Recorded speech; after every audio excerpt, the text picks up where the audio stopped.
What's going on, guys? Welcome back to RC Every Day. Got some new products coming to the store. Should be out when this video comes out. So we did the hot rod kit last year. It was a little too bare bones. I see that now.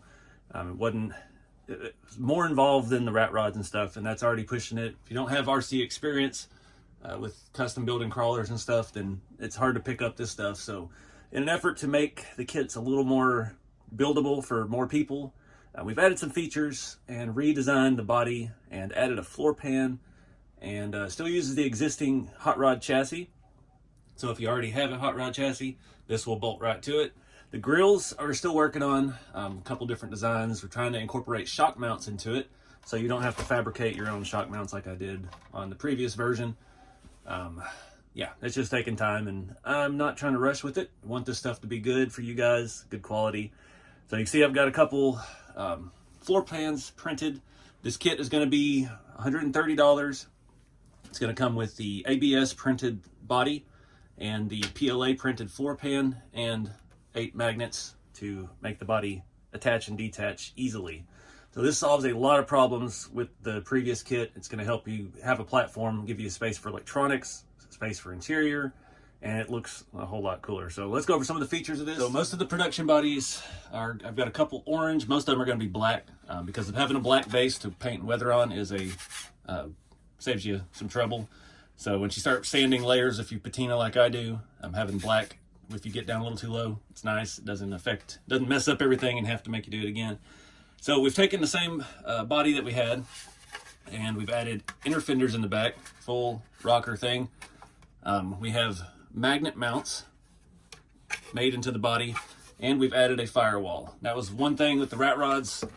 For me, making a sheet metal firewall was easy, but not everybody has the tools and stuff to do that. So trying to help simplify the process a little bit for you. Other than that, it's still the same 5-window coupe. Right now, these are only available in the chopped version. I do have an unchopped one. Not sure when we'll get time to add the updates to that one yet, but yeah, we got a full firewall. This fits nice and tight around the RC4 drive scale engine, or scale transmission.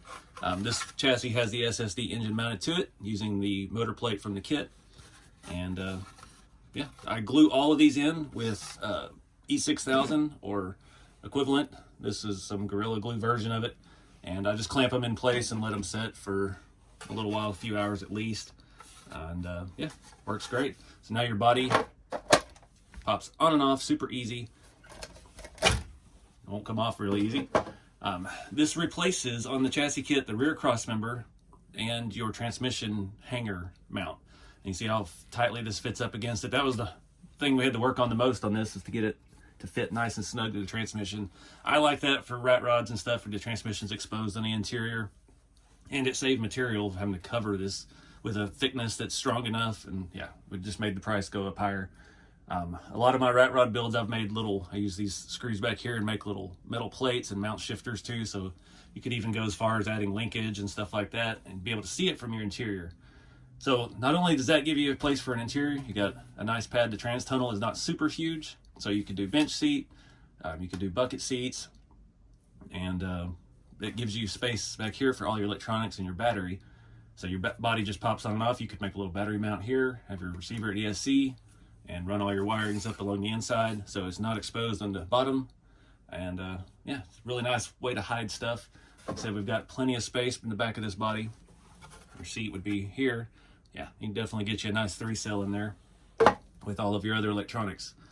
So underneath, you can see this bolt's in place. It is structural, so it's pretty stout. Bolts here, and here, and then the rear mount we've turned into a little scale gas tank. Just a nice little added feature. Everything suspension wise is in the same place as the other assembly video. You can see we have option holes for your front suspension to mount that. I did move the grill setup back one hole, so it is on the fourth hole forward where the back mount of that is. Shorten the wheelbase on it looked really good with these skinny tires, but again, it's all up to you. You could throw this front end all the way out front like the rat rods and try to get this thing sitting lower and do something. It's all up to you. But I thought that was a really nice touch, adding the fuel tank. Really adds a little more completeness to it. And my front shock just came off. So I get for trying to tap 2mm hardware into aluminum. So, like I said, the grills are coming. I've got a couple different designs. One's going to be, I think, open face, so you can put in mesh, screen, whatever it is that you're after. I actually kind of like this speed hole one. I didn't like it at first, but then I put it on here with the skinny tires, and it just worked for me. And also, the Traxxas hot rod grills actually look really good on here. These are a good, cheap manufactured part. It's already available. I can get this one to pop off. Got this one set up for quick release. There we go. And I think I covered that in the other build, but if not, I'll show you a little bit of that here. So our servo mounts have these two holes. I've just put some grub screws in it so I can change back and forth.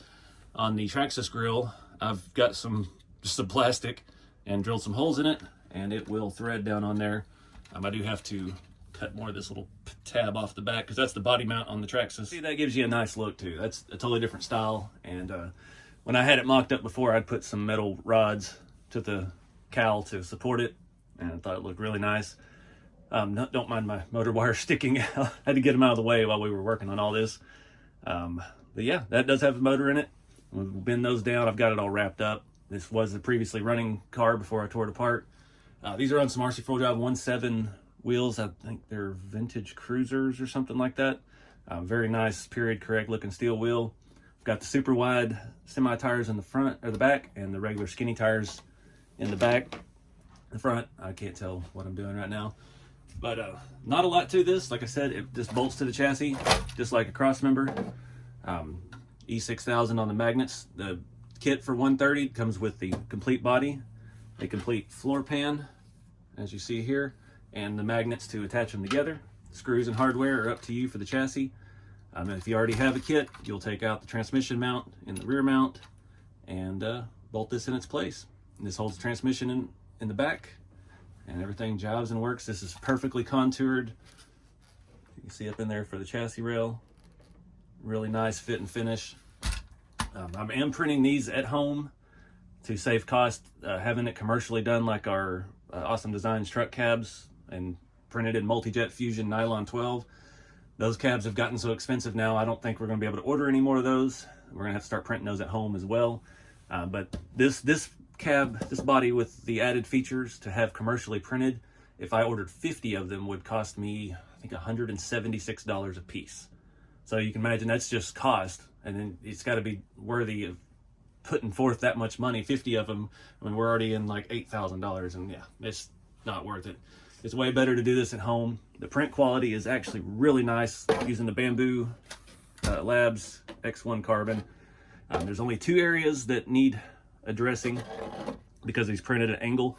This front piece here, I've thought it best to do it on the front because easy access, you can fill that and sand that little bit of groove in. And then for some reason, I've been unable to get this. This is the prototype. It's not as bad now, but to support stuff right here on the inside of the inner fender, you can't really see it. But if you want to fix that, that's the only other place of concern. Here's one that's production. It just has a little texture to it. I've added and changed and played with supports and just haven't been able to get that part smooth. So that's why these are so cheap. You look at these, this kind of body, somebody has the 3-window body that I used. They're selling copies on eBay that are printed in PLA. They look like they're printed on like an Ender 3 or something, and they're, I think, $130. And it's just, I mean, you're going to be sanding for weeks trying to fill all the print lines and the gaps. So this is a lot better process. I did send out 4 of these. I sold off some of the early prototype pieces, and I'm getting feedback back from that. And that was the only points that were pointed out to me so far. A little bit of body work here, a little bit of sanding there, and a couple layers of primer, wet sand, boom, ready to paint. And what I've seen of it, he got it very, very slick. So that's all the feedback I've been getting on my printed bodies, is that it's far beyond what a lot of companies or people on eBay especially are selling for a lot more money. And I'm trying to keep these kits as cost effective as possible, because I know not everybody's got thousands of dollars to put in on a custom build, and I want to get as many of you guys custom building as possible and get you thinking outside the kit. So that being said, check out rceveryday.com.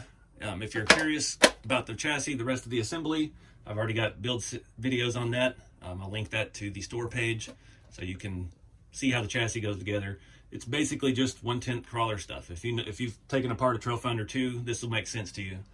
If you've made your own links before for a crawler, stuff all makes pretty well good sense to you. Yeah, like I said, we're working on the grill still. We're going to add shock mounts to that. Those will be available separately. Most likely they will be printed in this ABS GF material. It's glass fiber, of course, pretty durable, and it's super smooth. I get such a better finish out of that, but it is a more expensive filament. I did some previous runs of the original of this body with that, and they were gorgeous. Like, no body work needed almost. Just a couple, like that spot right there, just from the angle that it has to print. So, but that would make those bodies more expensive. But that's something we consider. I do like that material. One, it doesn't stink as bad. And two, it doesn't haze up the glass in the printer. And three, it's very nice. It's easily sandable. So anything like that, you could just take and sand off. But ABS, super durable. Again, this is not going to warp in the sun. This is going to be super strong. It's got enough wall thickness that it's not flexible. That's not the reason it's affordable. It's still very thick and a very solid piece. The floor plans, you do not want to leave out in the sun, but that's why it's underneath the car. And I did that to save cost as well, because if we printed those in ABS, we're probably looking at another $10 to $15 a kit. And yeah, you got to save money where you can. So that's why we're still doing the bodies in ABS, because that's more durable and getting very good results out of it. So appreciate you guys watching. Check out rceveryday.com for all the info on these kits. I've got a very elaborate description for the product. And check out all the build videos, because a lot of the stuff, if you're wondering about detailing engines and headers and fitments like that, there's videos of the rat rods that show all of that in depth, what fits, what doesn't. It shows how to put the RC 4-wheel drive aluminum V8 in here, because these don't have a mount for it. It shows you ways around that. And check out our Facebook group, the RC Everyday Chassis Kit page. It is invite, or you have to request to get in and verify, answer a few questions and silly stuff like that. But there's a lot of good builds going on in there, a lot of custom parts available. If you're in the group, check out Brad Edwards. He makes a bunch of rat rod parts, and I'm sure he's gonna have some parts for these things as well before long. So it's just a nice little community of skilled builders. It's a good place to get information on how to put them together. But I appreciate it, guys. Keep it scale, and I'll see you in the next one.